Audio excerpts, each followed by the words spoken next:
अस्सलामुअलैकुम। मोहम्मद अज़हर सिद्दीक अपने programme political diaries के साथ हाजिर खिदमत है। फेमस रिम्सलो स्ट्रीट मैनचेस्टर पीछे।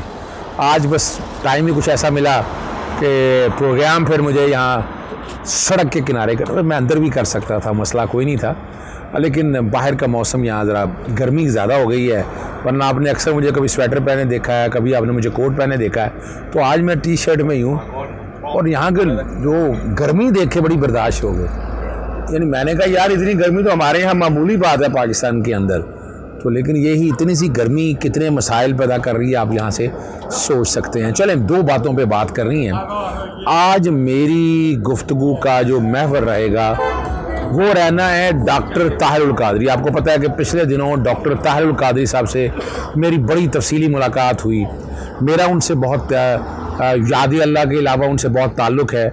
मैं चूँकि पाकिस्तान जो है ना जी मिनाजुल कुरान, उनका पाकिस्तान में सारे केसेस या मैक्सिमम केसेस आप कह सकते हैं जो मेरे ज़िम्मे लगे हुए हैं, मैं उनको देखता हूँ और मैंने उसमें बहुत सी मेहनत की है, बहुत से मामलात का मुझे अंदाज़ा है कि मैं उनको मैं देखता रहता हूँ और मेरी कोशिश है कि मैं बैठकर वो सारी बातें, और वो मुझे फैमिली के एक फ़र्द की तरह भी समझते हैं। बड़ा प्यार उन्होंने हमेशा किया।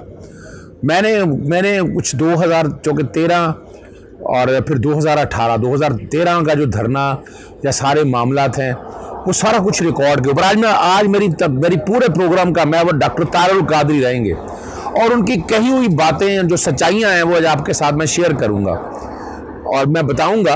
ये बात विजडम की है। देखिए, मैं जहाँ मुतक़िद हूँ डॉक्टर इसरार अहमद साहब का, जहाँ मैं मुतक़िद हूँ मौलाना शाह अहमद नूरानी साहब का, मौलाना अब्दुस्तार नियाज़ी साहब का, फिर मौलाना मदूदी साहब का, वो एक और नुक्ता नज़र से मेरा एक ताल्लुक़ है, एक प्यार है अपने डॉक्टर इसरार अहमद से। आप ये ज़हन से निकाल दें, एक याद रखिएगा, ये कायनात की तख्लीक रब्बे पाक ने कर दिया तो कुरान मजीद और सुन्ना से आप अलहदा नहीं हट सकते। वो अलहदा बात आप जो मर्जी करते रहे, लेकिन जो बातें, जो फ्रेम और जो चीज़ें तय की हुई हैं उसके मुताबिक या दुनिया ने चलना है, ये समझने की बातें हैं। आज चलें, सबसे पहले मैं ज़रा अनवारुल काकड़ साहब का जिक्र कर दूँ। उन्होंने मुख्तलिफ जगह गुफ्तगू करते हुए कहा जी कि इलेक्शन 90 रोज़ में हो जाएंगे, अगर सुप्रीम कोर्ट कहेगी या इलेक्शन कमीशन कह देगा, लेकिन वो इलेक्शन अपने तौर पर फरवरी में कहने की बातें वो कर रहे हैं, तो नीयत बड़ी वाज़ेह है कि इलेक्शन टाइम पे नहीं करवाना, 90 दिन के अंदर नहीं करवाना। मैंने आपको कहा जैसे 5-9 अगस्त को असेंबली तहलील हुई है, तो 90 दिन का अगर हिसाब लगा लें आप, तो आप तकरीबन एक महीना गुजरने को है तकरीबन। उसके बाद 52 दिन का इलेक्शन शेड्यूल होना है और उसके अंदर यानी इलेक्शन शेड्यूल से मुराद क्या होता है? कागजात नामजदगी जमा कराने हैं, स्क्रूटनी होनी है, फाइनल लिस्टें बननी है और फिर पोल डे है। और पोल डे के हवाले से मैं आर्टिकल 48 के साथ मैं फिर चैलेंज कर रहा हूँ, बड़ी बातें कर रहे हैं। बहुत से हमारे पाकिस्तान बार काउंसिल के वकील आकर ये कह रहे हैं कि नहीं, सेक्शन 57 मैंने आपको बता दिया कि मेरी पटिशन आज कंप्लीट है। आज मैं चैलेंज कर रहा हूँ सेक्शन 57 को भी सुप्रीम कोर्ट में मैं लेकर जा रहा हूँ, जहाँ ये सारी बातें मैं आपके सामने रखूँगा। तो इलेक्शन का जो बॉम्ब शेल ये फेंकना चाहते हैं, जो बात करना चाहते हैं, इसमें हकायक मुझे तो नज़र नहीं आते हैं। मैं उसके अलावा भी ख़तरनाक हालात देख रहा हूँ। बहुत से पहलू जो मेरे पास इन्फॉर्मेशन है कि अक्टूबर में क्या होने वाला है, 16 सितंबर के बाद जब जस्टिस काजी फाइज आएंगे तो हालात क्या होंगे, जो खुश फहमियाँ या गलत फहमियाँ वो निकालने ज़हन से। मैं आपको पहले भी कहता रहा हूँ, मेरा इख्तलाफ रहे जस्टिस काजी फाइज से कई मामलात में, लेकिन जहाँ तक आइन और कानून की पासदारी रहेगी या कोई और तीसरी कुव्वत कुछ करना चाहेगी तो उनके लिए वो खड़े होंगे और उसके लिए पेशबंदी पहले। अब ये डिपेंड करता है कि पाकिस्तानी अदलिया इसका रिएक्शन कैसे करती है। वक्त के साथ साथ हमने देख लिया कि पाकिस्तानी अदलिया को जो फैसले कर रही है उस पर अमल दरामद कितना हो रहा है और इस्टेब्लिशमेंट इस वक्त हावी आई हुई है। आप समझ सकते हैं इस्टेब्लिशमेंट किस हद तक यहाँ हावी आई हुई है। जो अपने थे वो अपने ना रहे। मैं फिर बार बार आप लोगों को कहता हूँ, जो अपने नहीं थे वो अपने कभी हो नहीं सकते हैं। हर एक अपना नुक्ता नज़र है, हम अपने नुक्ता नज़र से चीज़ों को सोचते हैं। मैं अब ले चलता हूँ डॉक्टर ताहिरुल कादरी के मुख्तलिफ प्रोग्राम है, 4-5 प्रोग्राम है, उनके स्क्रीनशॉट कह दें, बैकग्राउंड पे चल रहे कि किसी ने उसको देखना हो तो मैं लिंक ना भी हो तो जब मुझे कोई कहेंगे लिंक का तो मैं लिंक अपने तक बैठकर मैं देख लूँगा और आपसे मैं वो डिस्कस कर लूँगा। सबसे पहले मैं आपको 2013 के इंतखाबात हैं। डॉक्टर ताहिरुल कादरी की दूर अंदेशी क्या थी, वो उस वक्त समझ गए थे कि ये निज़ाम जो है, ये निज़ाम अफसूदा निज़ाम है, और इसे इनकलाब की तवक्को नहीं रखी जा सकती, जिसकी गवाही वक्त ने दे दी है। उनके प्रोग्राम जो हैं और इमरान खान पर इसका इजहार इस बात को तक़वियत देता है और वाज़े करता है कि किस तरह उनका कहा सब कुछ हर बार सच साबित हुआ है। अब उनके कुछ प्रोग्रामों का हवाला ये है कि 2013 में जो बैकग्राउंड पे चल रहा होगा ये प्रोग्राम के ARY के एक प्रोग्राम में डॉक्टर दानिश के साथ उन्होंने कहा था कि निज़ाम को ख़त्म किए बगैर इलेक्शन करवाने से कुछ बेहतर नहीं होगा, और तारीख़ ने वही बात साबित की है। ठीक है ना जी। और मुझे डर है कि वक्त गुजरने के साथ अवाम के दिल में नारे तब्दीली के नारे से भी मायूसी ना हो जाए। जमहूरी और अवामी निज़ाम को जोर देना होगा। उन्होंने कहा कि पार्लियामेंट में अक़लियत के तौर पर कुछ नहीं कहा जा सकता, क्योंकि ये पार्लियामेंट दरअसल वजूद ही करप्शन के नतीजे में आई है, जहां पढ़ा लिखा गरीब आदमी पहुंच नहीं सकता। बता दें कितने गरीब हैं जो इस पार्लियामेंट में पहुंच चुके हैं, आप सब समझ सकते हैं। ये एक ख़ास तबके की एक तबकाती जंग को सामने रखते हुए इस पार्लियामेंट के अंदर जो लोग हैं वो आप समझ सकते हैं। 2013 के जो इंतखाबात हैं, इमरान खान ने शाहजेब खानजादा के दिए हुए एक इंटरव्यू में तस्लीम किया था कि डॉक्टर तारुल कादरी बिल्कुल ठीक कहते थे और हम गलत थे कि आज़ाद अदलिया इलेक्शन में धांधली नहीं होने देगी। फिर समझिएगा, आज़ाद अदलिया, और आप अदलिया का भी रोल देख रहे हैं। कुछ अदलिया हमारे यहाँ जो फैसले कर रही है उस पर अमल दरामद क्या नहीं हो रहा, क्या करें यहाँ पर। आप मुझे बता दें कौन सा फैसला ऐसा है और किस तरह मामला और हालात चल रहे हैं, आप लोगों की समझ में बात आ जानी चाहिए। अरे अच्छा, और ये मैं कमाल की बात है, शाहजेब खानजादा का प्रोग्राम अगर देखें, मेरा उनसे भी इख्तिलाफ अपनी जगह रहे, उस बात का एतराफ़ उन्होंने हामिद मीर के प्रोग्राम में भी किया था, बैकग्राउंड में वो भी चल रहा है, जिसमें उन्होंने कहा था कि मुझे अफसोस से कहना पड़ रहा है कि डॉक्टर तारुल कादरी ठीक कहते थे। असेंबली में भी तकरीर के दौरान इमरान खान ने इस बात का इजहार किया कि हमने 2013 के धरनों के दिनों में बहुत ज़्यादा प्रेशर था, तब्दीली की बात पर हम इकट्ठे थे, इलेक्शन के जरिए तब्दीली का ख्वाब दुरुस्त नहीं था। ये इमरान खान की जद्दोजहद की तारीफ मैं कर रहा हूँ। मैं आप इसको नेगेटिव नहीं मानो में लेना कि इमरान खान इस निज़ाम के अगेंस्ट जिस तरह चल रहा था वहाँ से समझ सकते हैं कि वो क्या चाहते थे, उनका क्या। और 2018 में मैं एक बड़ी ज़बरदस्त बात आपको यहाँ भी बताता चलूँ, एक सहाफ़ी के जवाब में डॉक्टर तारुल कादरी का कहना था कि हमें एहतसाब, लफ्ज़ सुनिएगा, हमें एहतसाब और इस्लाहात के बगैर इंतखाबात में खैर नहीं देख रहे। 2018 के इंतखाबात में नवाज शरीफ का कहना था कि मुदाखलत हो रही है और मुदाखलत का रवाज किसने डाला, अगर ऐसे को तैसा हो रहा है तो होने दो।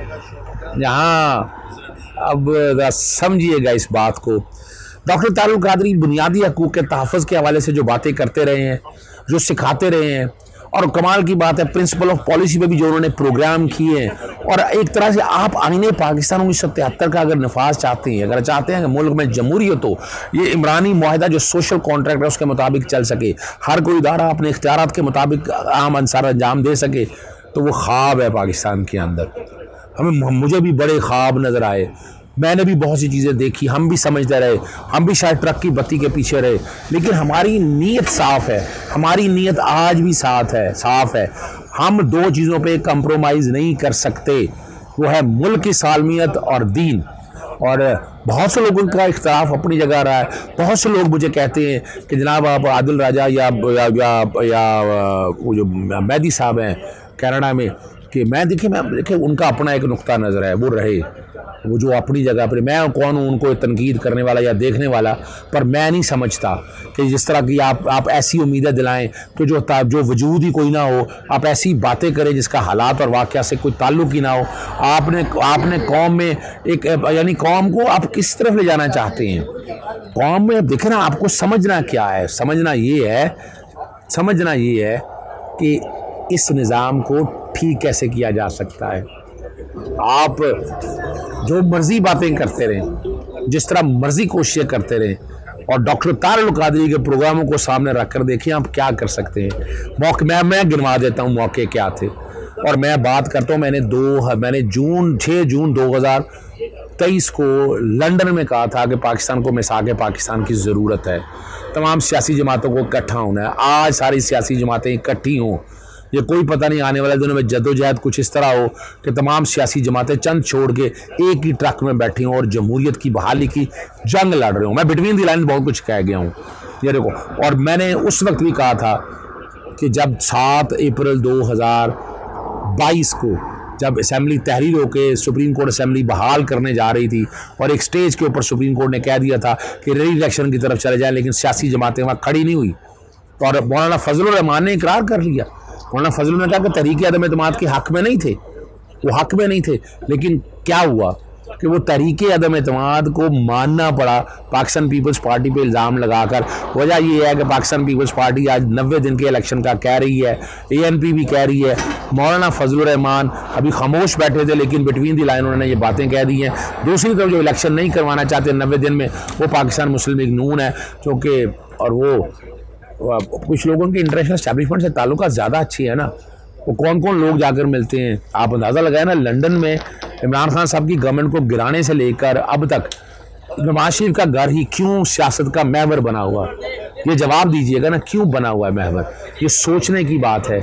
और ये मौका एक ऐसा आ गया हुआ है जहां आपको सोचना है, यहाँ मुल्क को जोड़ने की बात करनी है, इस मुल्क को आगे कैसे लेके जाना है। इस मुल्क को आगे सिर्फ तमाम सियासी जमातें इकट्ठी हो जाएं तो ये मसला हल हो जाएगा। करप्शन का नारा इमरान खान साहब ने लगाया, सजाएं भी हुई, लेकिन कहाँ हम खड़े हैं? बचाने वाले बचा गए उनको, और जो बचाना चाहते थे अपने को, इस सिस्टम के अंदर ही रहकर वो अपने आप को बचा गए। नैब की तरमीम जितनी सारी साइड हो जाएंगी, क्या उससे मसले हल हो जाएंगे? ये वो देखने वाली बात है। और कभी भी सिस्टम के ख़िलाफ़ बगावत मैं नहीं यकीन रखता। मैं इदारों में रहकर, सिस्टम में रहकर जंग लड़ने का हामी हूँ।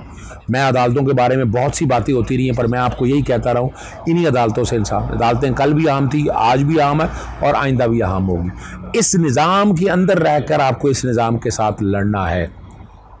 यानी कई ऐसे आपको बुलंदोबांग दावे किए गए हैं, बहुत से बुलंदोबांग दावे किए गए हैं, लेकिन नहीं, इमरान खान साहब 9 मई के वाक़या में दूर दूर तक ताल्लुक़ नहीं है उनका। उन्हें भाई अगर वो मिसाल के तौर पर अगर वो मिले हुए थे, अगर वो ऐसा करना चाहते थे, तो क्या जब इस्लामाबाद हाई कोर्ट से उनकी गिरफ़्तारी हुई है, जब उनकी गिरफ़्तारी हुई है तो उनको फिर जो जिन्होंने काम ये किया तो वो फिर सारे एक पेज पे होना चाहिए था ना जी। तो ऐसी बात नहीं है, यहाँ आगे चलना होगा, आके पाकिस्तान की बात करनी होगी। और अगर आप चाहते हैं कि ये मुल्क बहुत आगे जाए, तो उस मुल्क को जाने के लिए हम सबको अपना एक किरदार अदा करना होगा। रखें कुरान मजीद सामने, उस पे हाथ रख के कसम खाएं कि ना मुल्क पे और ना दीन पे कोई कंप्रोमाइज़ होगा। हमारी अहमियत, हमारा जीना मरना इस मुल्क के लिए होगा, इस मुल्क की आवाम के लिए होगा, तो ये मुल्क बहुत आगे जाएगा। इजाज़त चाहता हूँ। अस्सलाम वालेकुम, अल्लाह हाफ़िज़। पाकिस्तान जिंदाबाद।